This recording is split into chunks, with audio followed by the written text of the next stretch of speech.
अस्सलामुअलैकुम स्टूडेंट, आज आपके सामने रिटर्न अर्निंग का 2018 का पेपर है। आप इसको वॉच करें। इसमें ज़रा कुछ डिफरेंट चीज़ें आपके पास आएंगी। आप इसको अच्छी तरह बगौर देख लीजिएगा, क्योंकि आगे आने वाले सालों के अंदर या ईयर्स के अंदर आपको ये तमाम चीज़ें फिर मिलेंगी दोबारा। तो आप इसको तवज्जो के साथ देखें। द फॉलोइंग डेटा जो है आपको एक्सट्रैक्ट कर दिया गया है नईम एंड कंपनी से, ठीक है, दिसंबर 31, 2017।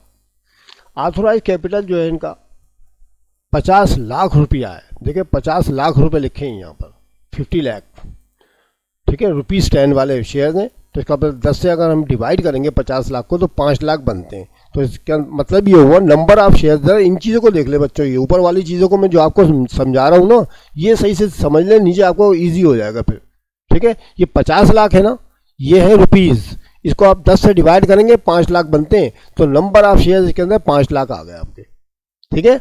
उसके बाद पेड अप कैपिटल है आपका 20 लाख रुपया, रुपीज़ 10 वाले। तो ये रुपीज़ हैं।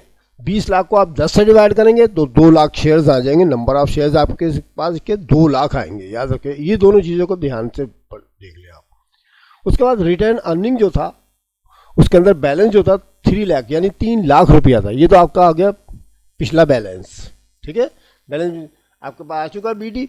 अब यहाँ पर दिसंबर 31, 2017 को नेट इनकम जो उनको हुई वो 7 लाख रुपए की हुई है।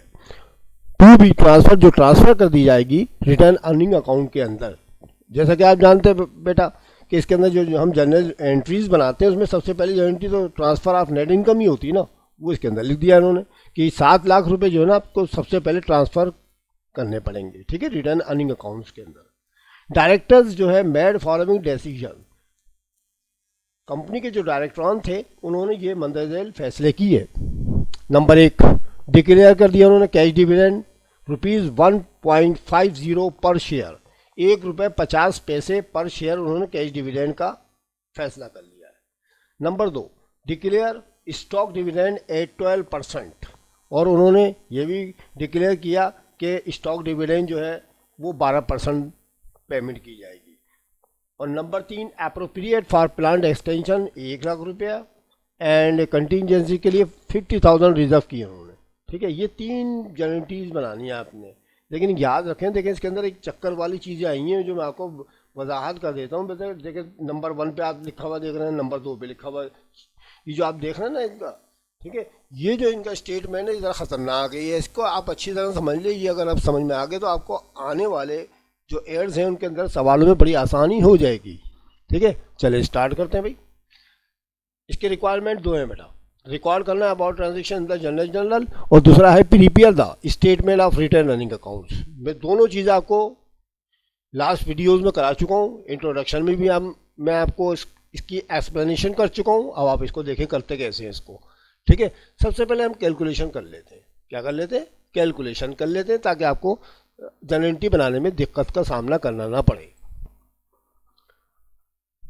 तो स्टूडेंट आप ये नंबर 1 पे देख रहे हैं, डिक्लेयर कैश डिविडेंड 1.50 पर शेयर है ना। तो इसकी हम कैलकुलेशन कैसे करेंगे बेटा? हमेशा याद रखें इसका ताल्लुक जो होता है ना, इनका ये जो आपको रेट दे रखा है 12% स्टॉक डिविडेंड में, और ये आपको पर शेयर की वैल्यू बता रखी है। तो ये आपका ताल्लुक जो बनेगा इसका हमेशा याद रखें कैसे बनेगा? पेड अप कैपिटल से बनेगा, ठीक है। मैं आपको निशानदही भी लगा के दिखा देता हूँ। ये देखें बेटा, पेड अप कैपिटल को 20 लाख रुपए लिखा हुआ नजर आ रहा है।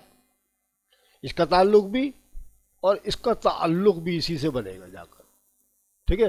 पेड अप कैपिटल से करना है आपने इसका हिसाब किताब। ऑथोराइज कैपिटल से नहीं करना, ठीक है।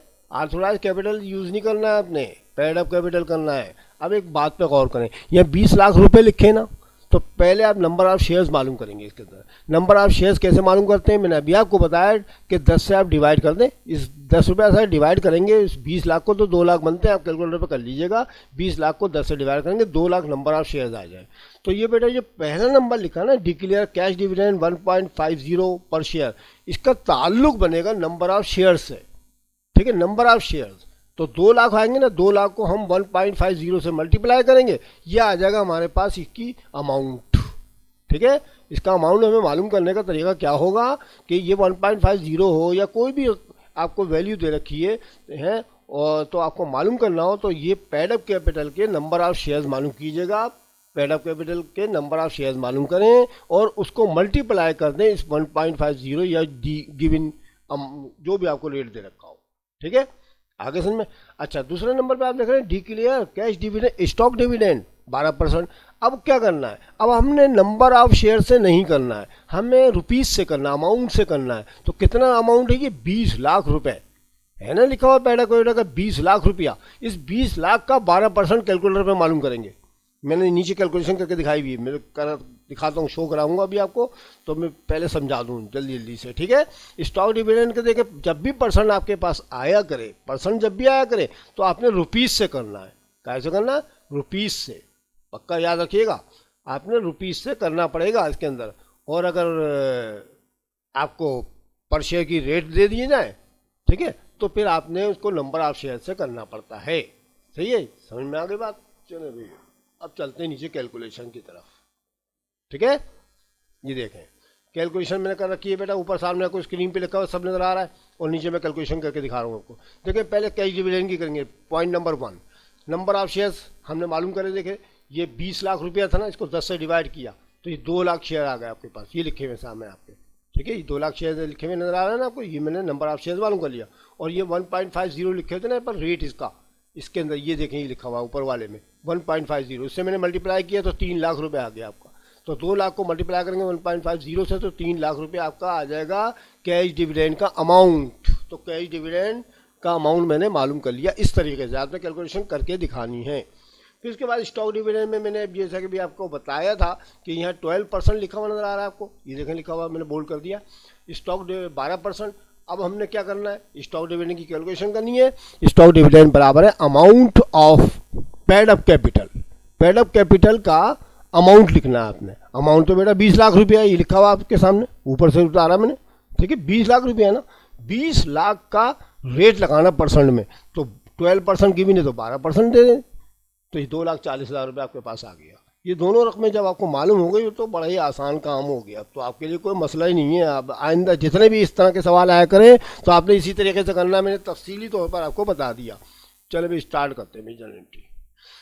पहले नंबर में तो आपने ट्रांसफ़र करना है 7 लाख रुपये को, वो लिखा ना, देखें 7 लाख रुपये ऊपर वाली स्क्रीन पे देखें, 7 लाख रुपये ट्रांसफ़र करना है इसमें, देखिए लिखा हुआ भी ट्रांसफ़र करके दिखाइए, करेंगे हम। तो नंबर 1 में आगे profit and loss account debit और return earnings account credit 7 lakh रुपया, और ये नरेशन लिख देंगे। फिर नंबर 2 पे डिक्लेयर करना है कैश डिविडेंड 1.50 से, तो बेटा भी मैंने आपको पीछे कैलकुलेशन करके दिखाई है। तो रिटर्न अर्निंग अकाउंट डेबिट और कैश डिविडेंड क्रेडिट 3 लाख रुपये लिख दीजिएगा। To record declare cash dividend. ठीक है, समझ में आ गई। या फिर दिखाऊँ पीछे की तरफ, ये देखें ये लिखे हुए 3 लाख रुपये, ये लिखे हुए जो मैंने कैलकुलेशन करी वो रकम लिखनी है आपने इसके अंदर कैश डिविडेंड में। ठीक है, और भी स्टॉक डिविडेंड में आएगा तो आपने 2,40,000 रुपये लिखनी है। चले मैं नीचे चलते हैं। अगला काम क्या करना है मुझे, अगला काम था डिक्लेयर करना था उसने स्टॉक डिविडेंड 12%। तो भाई तीसरे नंबर की गारंटी बना दें आप स्टॉक डिविडेंड की। रिटर्न अर्निंग्स अकाउंट डेबिट और स्टॉक डिविडेंड क्रेडिट 2,40,000 रुपये ऊपर से जो कैलकुलेशन में लिखे वो लिख दीजिएगा। और टू रिकॉर्ड डिक्लेयर आपके स्टॉक डिविडेंड। उसके बाद अप्रोप्रिएट कर दिया उसने है प्लांट एक्सटेंशन के लिए 1 लाख रुपया, तो retained earning account debit reserve for plant extension, ये जो आपके 1 लाख रुपए लिखे हैं ना, ये 1 लाख रुपए ये मैंने ये लिख दिए आपके ये।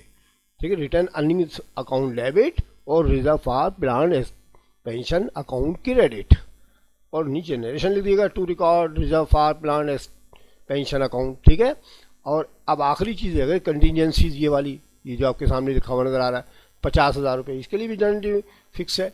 Return earnings account debit reserve for contingency account credit 50,000। ठीक है बेटा, तो इस तरह से बनाते हैं इसकी जनरल एंट्रीज। ठीक है, पहला रिक्वायरमेंट ख़त्म हो गया। अब हमें दूसरा रिक्वायरमेंट करना है, prepare the statement of return earnings account. कोई मसला नहीं है, आसान है बिल्कुल ही, आपको तो आता भी है, मैंने पीछे भी करा रखा है। जनरल को देखें, इस जनरल एंट्री को देखें और सब का सब छाप दें पीछे की तरफ। अब देखें मैं करने वाला हूँ, ये देखें मैंने बनाई सामने, ये लिखी हुई है। ठीक है, नसीम या नईम जो भी नाम है, कंपनी का नाम लिखें आप। Statement of return earning account की हेडिंग डालें, और ये जो है बेटा फॉर द पीरियड एंड दिसंबर 31, और आप ईयर का नाम लिख दें। ठीक है, उसके बाद return earning balance, opening balance, ठीक है। ओपनिंग बैलेंस में देखते हैं भाई ऊपर कितना है, देखिए ये लिखा हुआ है रिटर्न अर्निंग अकाउंट, ऊपर की स्क्रीन में देखें, ये देखें 3 लाख रुपए लिखे हुए ऊपर, लिखे नहीं लिखे, बस 3 लाख रुपए फ़ौरन यहाँ लिख दे भाई, कहाँ गए भाई, ये रहे, ये देखें लिखे मैंने 3 लाख रुपए, ये आ गए। ठीक है, निशान लगा के दिखा दूँ, जी सर लगाइए, ये लो भाई निशान भी लगा देते हैं हम। ये देखें बेटा, ये बैलेंस जो था ना उठा के मैंने ये लिख दिया आपके सामने। ठीक है, अब ट्रांसफ़र जो की गई थी देखें 7 लाख रुपये ये वाली, ये मैंने ये लिख दी, ये ऐड करना है मैंने। ठीक है, आपको मैं पीछे भी करा चुका हूँ काम, ये दोनों को जमा कर लेंगे 10 लाख, ये दोनों हेडिंग लिख दिएगा रिटर्न अर्निंग अकाउंट्स, और ये ऐड करना है नेट इनकम अकाउंट। ठीक है, तो ये दोनों को जमा कर लें, 10 लाख आ गया। अब इस 10 लाख में से माइनस करना है अपने लेस एप्रोप्रिएशन, ये रिजर्व वगैरह जो होती हैं आपकी, तो आप जनरल एंट्री की मदद लेंगे उसके अंदर। सबसे पहले आप देखा था जनरल एंट्री के अंदर आपने जो था कैश डिविडेंड के बारे में बताया था 1.50 वाली, तो उसमें कैश डिविडेंड लिखिए 3 लाख रुपये अमाउंट था उसका, वो लिख दीजिए। स्टॉक डिविडेंड 2,40,000 रुपये आया था 12% वाला, जो अभी ऊपर करा मैंने। ठीक है, और रिजर्व फॉर कंटीजेंसी के लिए 1 लाख रुपया था, और प्लांट के लिए 1 लाख रुपया था, और कंटीजेंसी के लिए 50,000 रुपया था। यही था ना तमाम चीज़ें, तो ये सब उतार दी हमने। और फिर खुशी खुशी क्या किया मैंने कि इन सबको, ये जो था हमारे पास 3 लाख, 2,40,000, 1 लाख और 50,000, इन सब को मैंने कर लिया ऐड कैलकुलेटर के ऊपर। तो ये आगे जनाब वाली 6,90,000 रुपये। ठीक है, 6,90,000, इस 10 लाख में से 6,90,000 को मैंने किया माइनस, लेस कर दिया टोटल एप्रोप्रिएशन को। ठीक है, तो 3,10,000 रुपये आ गया बैलेंस बीडी आपका अगले पीरियड के लिए, ये एंडिंग बैलेंस कहलाएगा आपका। ठीक है, तो ये कहलाता है स्टेटमेंट ऑफ रिटर्न अर्निंग। इसी तरह का सवाल अभी अगले 2017 में भी शायद आने वाला है। ठीक है, आप इसकी प्रैक्टिस कीजिएगा। दोनों रिक्वायरमेंट मैंने आपको करा दिए। अब मुझे उम्मीद है कि आपको अच्छा खासा समझ में आ गया। अगर आप पक्के प्रैक्टिस करना चाहते हैं तो बेटा पहले आप इंट्रोडक्शन की इसकी वीडियो देखें मेरी, फिर उसके बाद 2021 का पेपर है, फिर 2019 का है, और फिर ये वाला पेपर। ठीक है, तो जो सारे पेपरों की आप 2-4 साल की प्रैक्टिस कर लेंगे ना, तो आपको सब समझ में आ जाएगा। ठीक है, समझ में आ गया बच्चों। तो ये था आपका 2018 का रिटर्न अर्निंग अकाउंट्स का पेपर। ठीक है, अगर आपको मेरी वीडियो अच्छी लगी हो तो उसको लाइक करना मत भूलें, अपने दोस्तों को, साथियों को शेयर करें बच्चों। ठीक है, प्रमोट करें, और अगर किसी बच्चे ने सब्सक्राइब नहीं किया तो सब्सक्राइब करें। इंशाल्लाह अगली वीडियो में फिर आपसे मिलते हैं, तब तक के लिए खुदा हाफिज़।